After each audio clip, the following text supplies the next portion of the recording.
तो routine work है। प्रधानमंत्री जी की इच्छा, उनका मन हुआ विस्तार करने का, जरूरत होगी उनका मन होगा तो फिर किसी दिन और विस्तार हो सकता है। तो ये तो रूटीन वर्क है, इस पर क्या टिप्पणी होगी। मंत्रिमंडल का आसो लेकर चल रही थी कि मंत्रिमंडल में किनको किनको शामिल किया जाएगा, लेकिन आखिर साफ हो गया है। मंत्रिमंडल में 2 शपथ ले लिए हैं, आरसीपी सिंह और पशुपति पारस। ऐसे में लेकर अभी आरसीपी सिंह को लेकर चल रहा है कि आरसीपी सिंह को मुख्यमंत्री नीतीश कुमार बधाई क्यों नहीं दिए। ट्विटर से लेकर कहा जाए तो सुबह में एक नेता का निधन हुआ, उनका ट्वीट किए, लेकिन आरसीपी सिंह को अभी तक बधाई नहीं दी है। आरसीपी सिंह मंत्री पद का भी कार्यभार संभाल लिए, लेकिन ऐसे में उपेंद्र कुशवाहा जो है जेडीयू के संसदीय बोर्ड के अध्यक्ष हैं, उनको लेकर उन्होंने कहा कि अब राष्ट्रीय अध्यक्ष कौन बनेंगे, क्योंकि अब वो तो मंत्री बन गए हैं, तो जेडीयू का कार्यभार कौन संभालेंगे, जो राष्ट्रीय अध्यक्ष का पद है वो कौन संभालेंगे। ऐसे में लेकर उन्होंने कहा कि आगे देखिए आगे क्या होता है।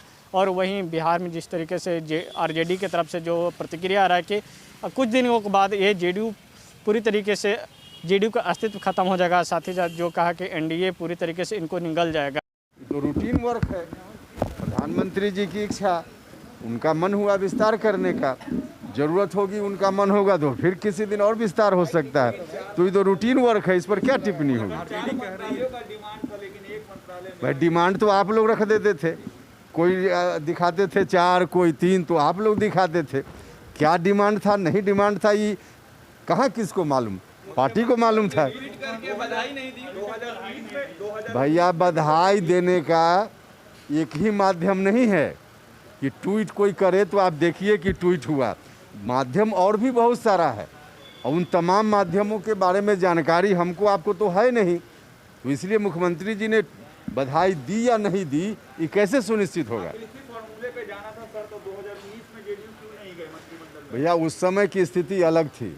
इस बार पार्टी के राष्ट्रीय अध्यक्ष श्री आरसीपी सिंह जी को पार्टी ने अधिकृत किया था कि आप फैसला लीजिए। उस अधिकार के तहत उन्होंने फैसला लिया, फैसला का कार्यान्वयन हो गया। अब तो विषय यही से ही समाप्त हो गया।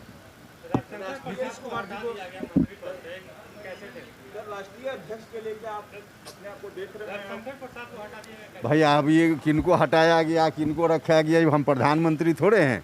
प्रधानमंत्री की इच्छा, उन्होंने जिनको मन हुआ रखा, जिनको मन नहीं हुआ नहीं रखा। परफॉर्मेंस को लेकर बात हो रही है कि परफॉर्मेंस अब एक बेस रखा गया है, 2 साल का परफॉर्मेंस देखा गया, मंत्रियों के कार्य सही नहीं होने या भैया परफॉर्मेंस या क्या है कारण उसके पीछे, ये सब अनुमान के आधार पे। कोई प्रधानमंत्री जी ने बयान दिया है कि परफॉर्मेंस देखकर हमने हटाया या रखा, कोई आधिकारिक बयान किसी की ओर से आया है। अब अटकलबाजी है, अनुमान है, तो इस अनुमान को सच कैसे मान लिया जाए। आरजेडी ने जातिवाद का आरोप लगाया है।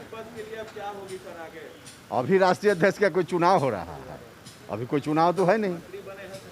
अरे वो अलग बात है, मंत्री बने हैं, लेकिन कोई राष्ट्रीय अध्यक्ष का चुनाव नहीं है, पार्टी का कोई अभी चुनाव नहीं है, इसलिए इस तरह का प्रश्न कहाँ उठता है।